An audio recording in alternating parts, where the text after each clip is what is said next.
Hey guys, I'm Lily O'Reilly. This is Lily O'Reilly Reads, and today I'm going to do a commissioned video where I'm going to read for you The Masque of the Red Death by Edgar Allan Poe. So, let's get to that, huh? Okay, so a fellow on my Ko-Fi recently commissioned me to read The Masque of the Red Death by Edgar Allan Poe, which is both timely and disheartening. So, if you're not familiar with this work, it involves death, plague, aristocracy, and general nonsense.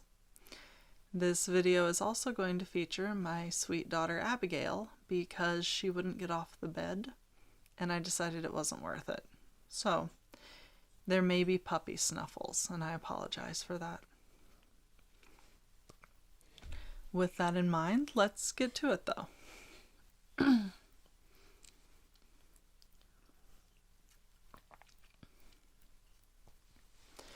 The Masque of the Red Death by Edgar Allan Poe, circa 1850. The Red Death had long devastated the country. No pestilence had ever been so fatal or so hideous. Blood was its avatar and its seal, the redness and the horror of blood. There were sharp pains and sudden dizziness, and then profuse bleeding at the pores with dissolution. The scarlet stains upon the body, and especially upon the face of the victim, were the pest ban which shut him out from the aid and from the sympathy of his fellow men. And the whole seizure, progress, and termination of the disease were the incidents of half an hour. But the Prince Prospero was happy and dauntless and sagacious. When his dominions were half depopulated, he summoned to his presence 1,000 hale and light-hearted friends from among the knights and dames of his court, and with these retired to the deep seclusion of one of his castellated abbeys.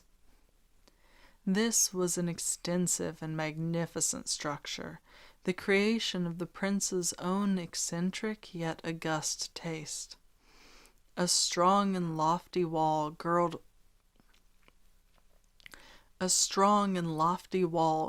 it in. This wall had gates of iron. The courtiers, having entered, brought furnaces and massy hammers and welded the bolts. They resolved to leave means neither of ingress or egress to the sudden impulses of despair or of frenzy from within. The abbey was amply provisioned. With such precautions the courtiers might bid defiance to contagion. The external world could take care of itself. In the meantime it was folly to grieve or to think. The prince had provided all the appliances of pleasure. There were buffoons, there were improvisatori, there were ballet dancers, there were musicians, there was beauty, there was wine. All these and security were within.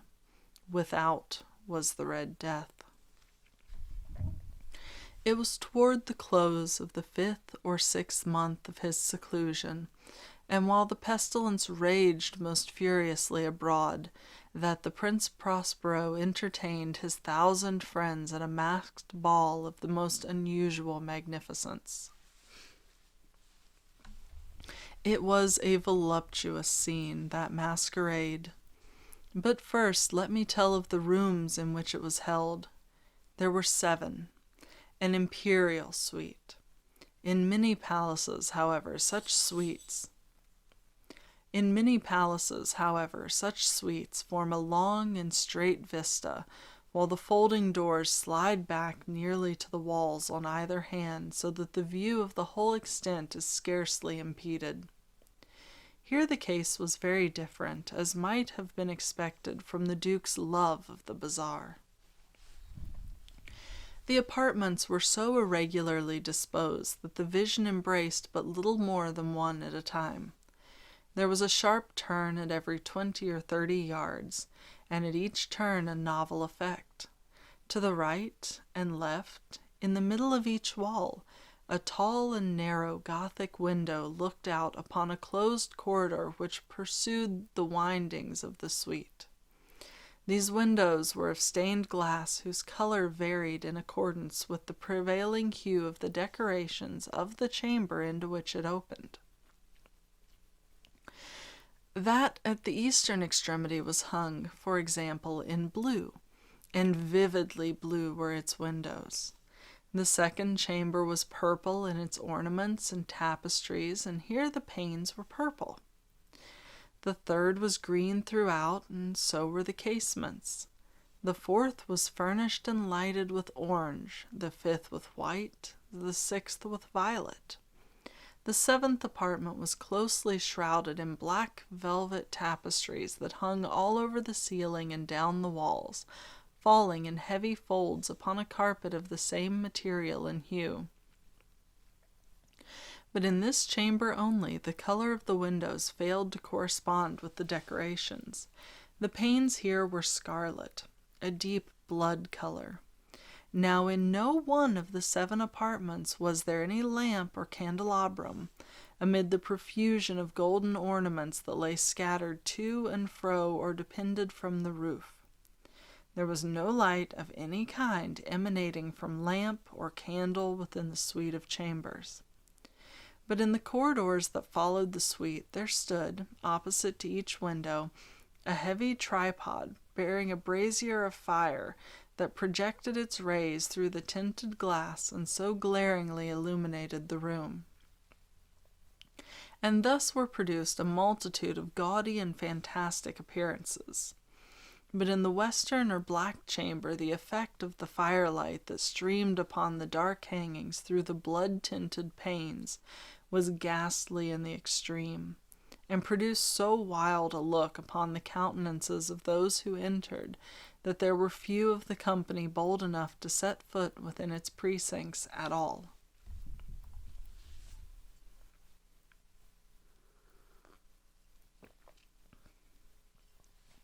It was in this apartment also that there stood against the western wall a gigantic clock of ebony.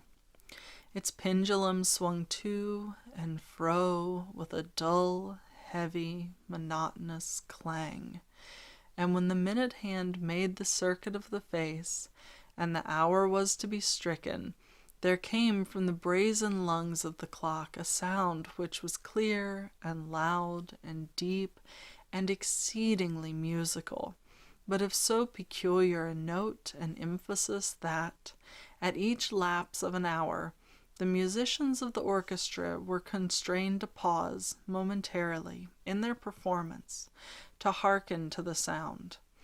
And thus the waltzers perforce ceased their evolutions, and there was a brief disconcert of the whole gay company, and, while the chimes of the clock yet rang, it was observed that the giddiest grew pale, and the more aged and sedate passed their hands over their brows as if in confused reverie or meditation. But when the echoes had fully ceased, a light laughter at once pervaded the assembly. The musicians looked at each other and smiled as if at their own nervousness and folly, and made whispering vows each to the other that the next chiming of the clock should produce in them no similar emotion, and then, after the lapse of 60 minutes, which embrace 3,600 seconds of the time that flies, there came yet another chiming of the clock, and then were the same disconcert and tremulousness and meditation as before. But, in spite of these things, it was a gay and magnificent revel. The tastes of the Duke were peculiar. He had a fine eye for colors and effects. He disregarded the decora of mere fashion. His plans were bold and fiery, and his conceptions glowed with barbaric luster. There are some who would have thought him mad. His followers felt that he was not. It was necessary to hear and see and touch him to be sure that he was not. He had directed in great part the movable embellishments of the 7 chambers upon occasion of this grand fete, and it was his own guiding taste which had given character to the masqueraders. Be sure, they were grotesque. There was much glare and glitter and piquancy. There was much glare and glitter and piquancy and phantasm, much of what has been since seen in Hernani. There were arabesque figures with unsuited limbs and appointments. There were delirious fancies, such as the madman fashions. There were much of the beautiful, much of the wanton, much of the bizarre, something of the terrible, and not a little of that which might have excited disgust. To and fro in the 7 chambers there stalked, in fact, a multitude of dreams, and these, the dreams, writhed in and about, taking the hue from the rooms, and causing the wild music of the orchestra to seem as the echo of their steps. And, anon, there strikes the ebony clock which stands in the hall of the velvet. And then, for a moment, all is still, and all is silent, save the voice of the clock. The dreams are stiff frozen as they stand, but the echoes of the chime die away. They have endured but an instant, and a light, half-subdued laughter floats after them as they depart. And now again the music swells, and the dreams live and writhe to and fro more merrily than ever, taking hue from the many-tinted windows through which stream the rays from the tripods. But to the chamber which lies most westwardly of the 7, there are now none of the maskers who venture, for the night is waning away, and there flows a ruddier light through the blood-colored panes, and from the blackness of the sable drapery appalls, and to him whose foot falls upon the sable carpet there comes from the near clock of ebony a muffled peal more solemnly emphatic than any which reaches their ears who indulge in the more remote gaieties of the other apartments. But these other apartments were densely crowded, and in them beat feverishly the heart of life, and the revel went whirlingly on until at length there commenced the sounding of midnight upon the clock, and then the music ceased, as I have told, and the evolutions of the waltzers were quieted, and there was an uneasy cessation of all things as before.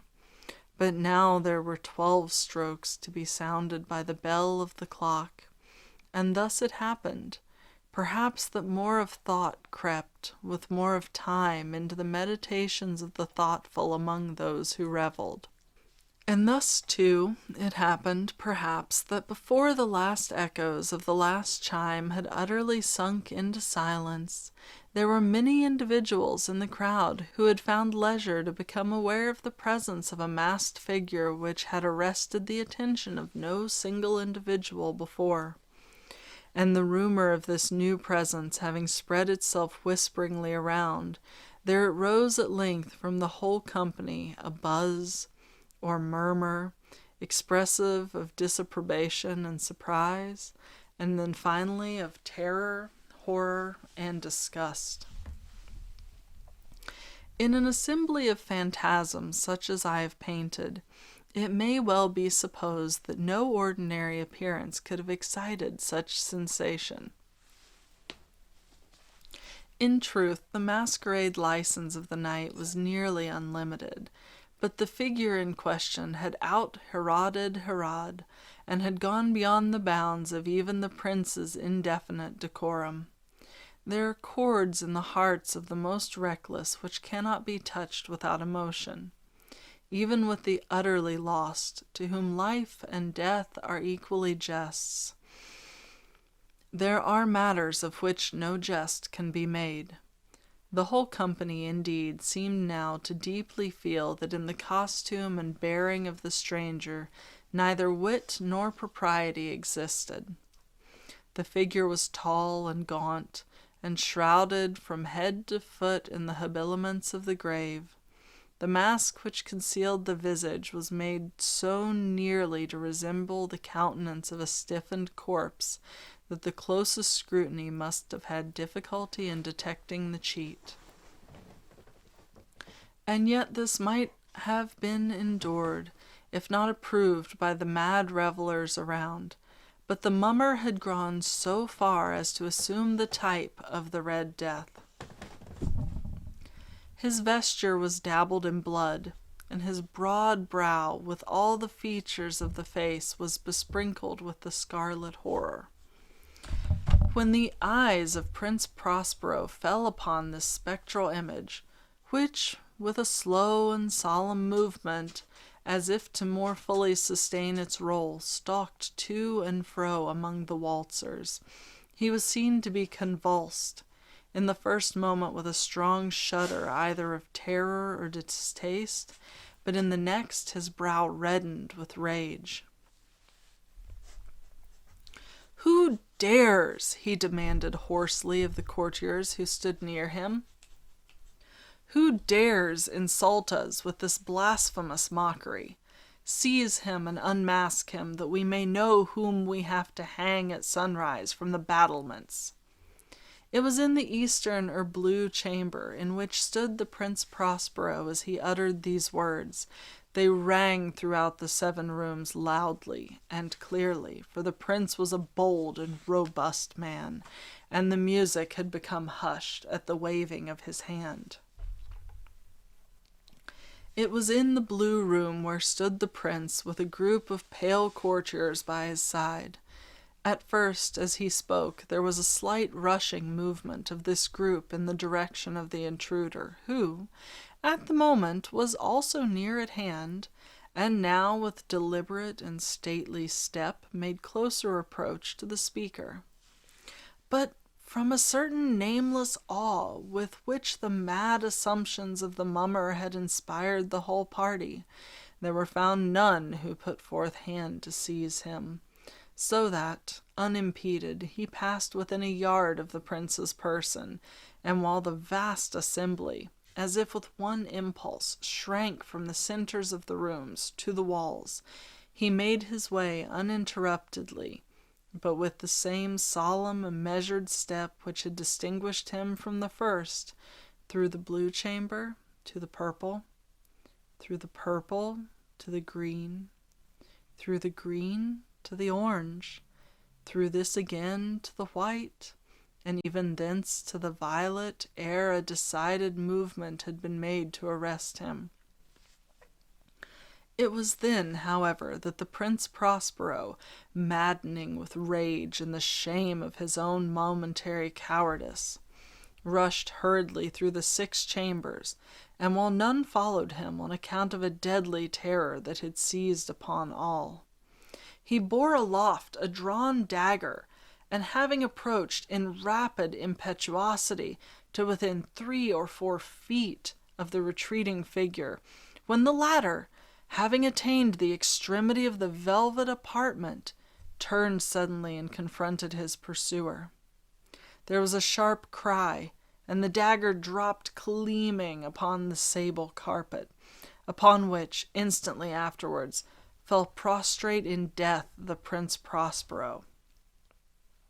Then, summoning the wild courage of despair, a throng of revelers at once threw themselves into the black apartment, and, seizing the mummer, whose tall figure stood erect and motionless within the shadow of the ebony clock, gasped in unutterable horror at finding the grave cerements and corpse-like mask which they handled with so violent a rudeness, untenanted by any tangible form. And now was acknowledged the presence of the Red Death.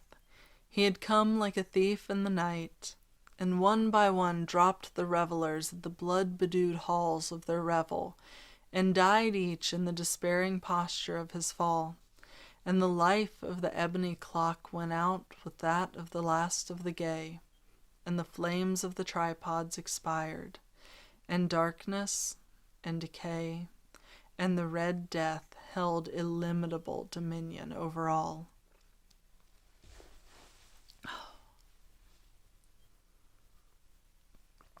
So that was certainly something. It's been years since I've read Poe, but this was a good read.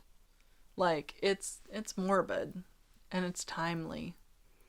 And this is the part where I tell y'all to stay home and wash your hands. And feel free to listen to my videos when you need a moment to chill out. Maybe not this one. This might not be a chill out video. But hopefully it was good for you in some measure. And thank you again to the lovely person who commissioned it on Ko-Fi. I appreciated having a reason to read it. And if you want to find me anywhere that I exist online, that is allmylinks.com/Lily O'Reilly. If you want to throw me a couple dollars, that is ko-fi.com/Lily O'Reilly. But I'm just glad that I get to read for you guys and that you appreciate it. And it's all good. We'll get through this, and I'll be back to do this again. Bye, y'all.